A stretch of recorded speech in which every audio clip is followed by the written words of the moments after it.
नमस्कार साथियों, बहुत बहुत स्वागत है आप सभी का आपके अपने YouTube चैनल पे। आज हम लोग बात करने वाले हैं कि बिहार शिक्षक बहाली की जो परीक्षा है, जिसको लेकर अभी बातें चल रही है कि उसका रिजल्ट को लेकर अब जो है सो बड़ा आशंका और बड़ा सवाल है। क्यों? क्योंकि अभी आप देखिएगा कि सुप्रीम कोर्ट का जो फैसला जिस तरह से अभी खास करके उस पर तो अभी एग्जैक्ट रिपोर्ट बना नहीं है, लेकिन फिर भी अगर आप देखेंगे तो सुप्रीम कोर्ट ने कहीं ना कहीं बिहार सरकार के इस फैसले को लेकर अभी रोक दिया है।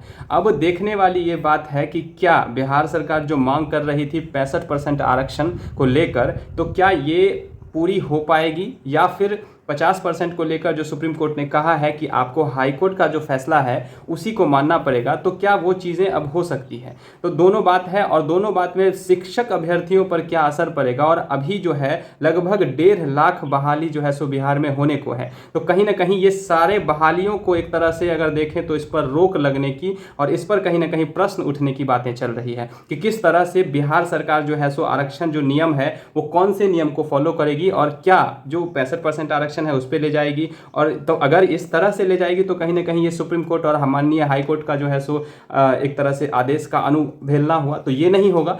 हम भी यही मानते हैं कि जो अभी बिहार सरकार की जो आरक्षण नीति है, जो कि 50% आरक्षण नीति की जो बात की जा रही है, जैसे कि पिछले बहालियों में की गई थी, तो उस तरह से ही जो है सो कामों को किया जाएगा। दो बातें उठ के सामने में आती है, क्या क्या बातें हैं तो उस पर हम लोग आज चर्चा करेंगे और डिटेल से इस पर जानकारी लेंगे। तो अगर आप लोग चैनल पर नए होंगे तो सबसे पहले आप लोग चैनल को सब्सक्राइब कर लीजिएगा और वीडियो को लाइक कर दीजिएगा अगर आप लोगों को पसंद आए तो। डिटेल में अगर बात करें तो अभी आपको पता है कि बिहार शिक्षक बहाली की परीक्षा हुई है, जो कि 19 से 22 जो है सो जुलाई को ये एग्जामिनेशन संपन्न हुई है। और इसी के साथ साथ अगर देखें तो हेडमास्टर की भी परीक्षा ली गई है, जो कि बीपीएससी आयोग के द्वारा ही ली गई थी। उसके बाद और भी कुछ महत्वपूर्ण एग्जामिनेशन है, जिसको लेकर अगर हम बात करें तो आपको मैं बता दूं कि यहाँ पे अगर देखें तो कृषि विभाग में 1051 सीटें थी, उस पर एग्जामिनेशन ली गई है। ITI का 76 है और हॉर्टिकल्चर ऑफिसर हैं, हेडमास्टर्स हैं, तो ये सारे मिलाकर अगर बात करें तो आपको 1,35,000 लगभग सीटें हैं जो कि उस पर बहाली होने को है। बिहार की मैं बात कर रहा हूँ सिर्फ और सिर्फ। तो इतने सारे बहालियों में आरक्षण की किस तरह से जो है सो कौन से नियम का पालन किया जाएगा, क्या 65% आरक्षण के नियम को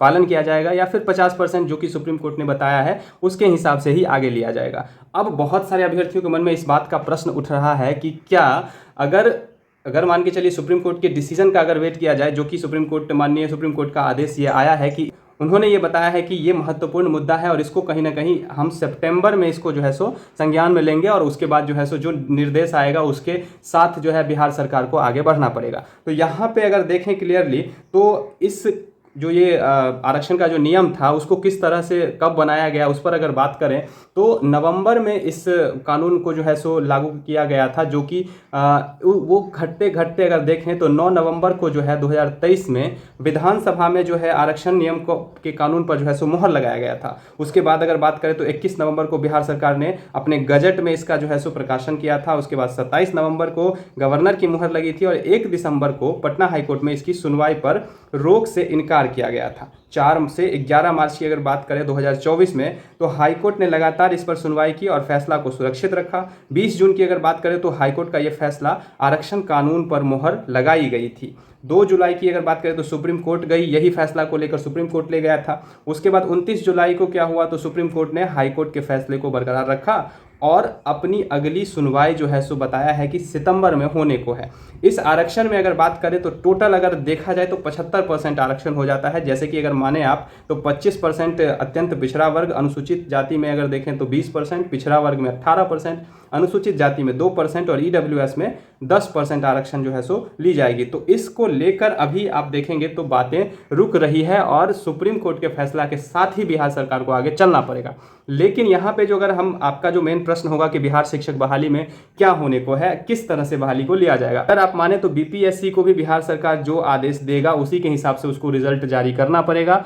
और अगर सुप्रीम कोर्ट के आदेश का अगर वेट किया जाए तब तो फिर आपको टालते उसको बढ़ाते जाएगा और आपको देखने को मिलेगा कि सितंबर के आसपास में उसका जो है सो रिजल्ट प्रकाशन होगा। तो आप समझ सकते हैं कि इतने दिनों का जो है सो वेट करना पड़ेगा। और अगर पहली बात अगर माने आप तो हो सकता है जो पिछला जो आरक्षण का नियम है, जिस तरह से बोला है कि 50% के साथ ही उसको आगे बढ़ना है, तो हो सकता है कि उस तरह से भी अगर किया जाए तो पिछले आरक्षण के नियम के अनुसार ही जो है सो आपको रिजल्ट प्रकाशित कर दिया जाएगा। लेकिन यहाँ पे पेच इस बात का भी फंस रहा है कि अगर आप देखेंगे तो विधानसभा का इलेक्शन होने को है और बिहार सरकार इस बात को लेकर पूरी सजग है कि आरक्षण को हमको करवाना ही है। कुछ ना कुछ तो अभी पेच फंसा हुआ है और अभी आप किसी को अगर देखेंगे ना तो इस बात की जानकारी नहीं होगी कि रिजल्ट जो है सो कब आएगा। है कि अभी जो है सो सुप्रीम कोर्ट, दो बातें मैंने आपको बताया ही है कि सुप्रीम कोर्ट के डिसीजन के अनुसार अगर चला जाए तब तो आप सितंबर के हिसाब से, अगर जो निर्देश उस हिसाब से निकलेगा उस हिसाब से रिजल्ट को जारी किया जाएगा, नहीं तो फिर सुप्रीम कोर्ट ने इस बात को बता ही दिया है कि किसी भी तरह से आप जो है सो जो आपका अभी नियम है उसके हिसाब से आप रिजल्ट को प्रकाशित कीजिए।